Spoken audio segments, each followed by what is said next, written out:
The Kryzek Dominion did not fear war. They feared waste. For 6,000 years, their fleets had conquered 100 systems not through brilliance, but through economy. Every ship built cheap, every soldier expendable, every conquest measured in profit margins rather than glory. To the Kryzek, the galaxy was a ledger, and species existed only as line items. Assets, liabilities, or debts to be collected. Humanity, in their ledger, was a debt. Earth had lost the Battle of Crony's Reach, a skirmish really by galactic standards, but enough to place humanity under Dominion tribute law. And when the Kryzek came to collect that first payment, they didn't ask for metal or minerals or grain. They gave humanity a ship. Not as a gift, as a punishment. The vessel was called the Ashgrave, a decommissioned Kryzek dreadnought, half-gutted, its reactor scarred from some forgotten battle, its hull scorched with the black lattice scars of plasma fire. It had been rotting in a scrapyard orbit for 11 years, deemed too broken to salvage and too expensive to destroy. "Let the humans have their toy," said Overseer Vask Dorn, addressing the Dominion Assembly with the dry amusement of a creature who had never once doubted his own superiority. "They boast of ingenuity. Let them try to breathe life into a corpse. When they fail, and they will fail, the galaxy will finally understand what Earth truly is." The Assembly laughed. It was meant to be humiliation dressed as generosity. A dead ship for a dying species, broadcast across 1,000 worlds as proof that humanity's reputation, already inflated by rumor and rare defiance, was nothing but noise. The Ashgrave was towed to Earth orbit by a single indifferent tugship, deposited like a corpse on a doorstep, and left to drift above a blue and green world that had never asked for this war. The first human engineer to step aboard was a woman named Elena Voss. She was not a soldier. She was not a diplomat. She was a shipwright from the Rotterdam orbital yards, 43 years old, with grease permanently etched into the creases of her knuckles. When the Dominion's mocking broadcast reached Earth, "Let us see what the humans do with garbage," Elena had watched it in silence, then turned to her crew and said only, "Get me a torch and a coffee. We've got work to do." The Ashgrave was worse than broken. Its reactor core was cannibalized, its weapons system stripped for parts, its hull integrity rated at barely 30%. Kryzek engineers, when consulted for insurance formality, estimated repair costs at 4 times the ship's original value. "It would be cheaper," one Kryzek technician noted with clinical boredom, "to let it burn up in the atmosphere."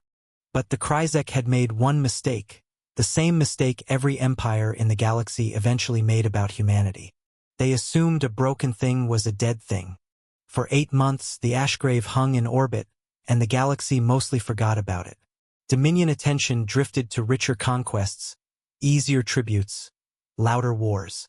Humanity, after all, was a footnote, a curiosity species too stubborn to properly surrender, too weak to properly resist. But aboard that dying hull, something was happening that no Dominion sensor bothered to measure.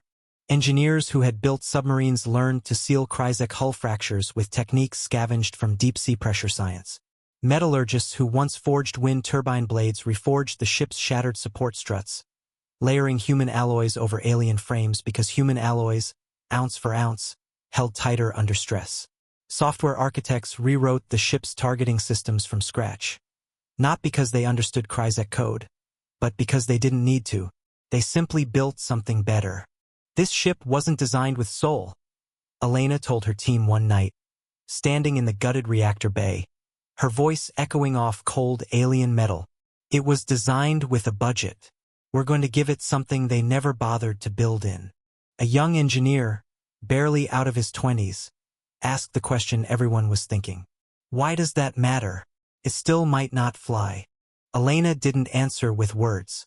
She pointed to the hull plating around them, thin, cheap Kryzek standard. Then she pointed to the reinforced human-forged replacement panels stacked along the corridor, each one hand-checked, hand-tested, built by people who would have to fly inside the ship themselves one day. "Because when something is built by people who care whether it survives," she said quietly, "it survives differently." The Dominion returned 11 months later, not out of concern but curiosity. A single scout cruiser, the Vent Ashari, was dispatched to observe humanity's progress, and report back for the assembly's amusement. Captain Threz Calvern expected wreckage. He expected a half-assembled hull drifting uselessly, its crew defeated by their own audacity. Instead, his sensors returned something that made his subordinates go quiet. The Ashgrave was whole. Not whole in the way Kryzek ships were whole. Not a symmetrical, factory-perfect vessel gliding through the void. It was whole the way an old soldier was whole. Scarred, patched, asymmetrical, plating mismatched in places where human metal met alien frame. But every seam was tight. Every line was clean.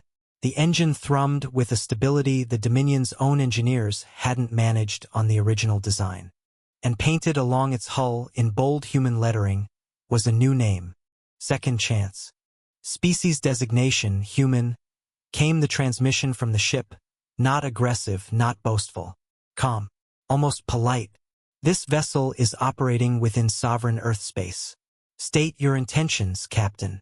Threz Calvern had spent his career believing certain truths about the universe. That power flowed from resources. That resources flowed from efficiency.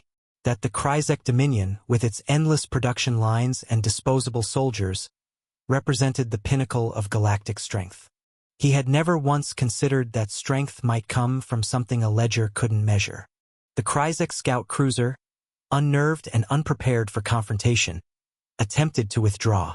It was standard Dominion doctrine: assess, retreat, report, escalate through proper channels. Efficient, cold, expected.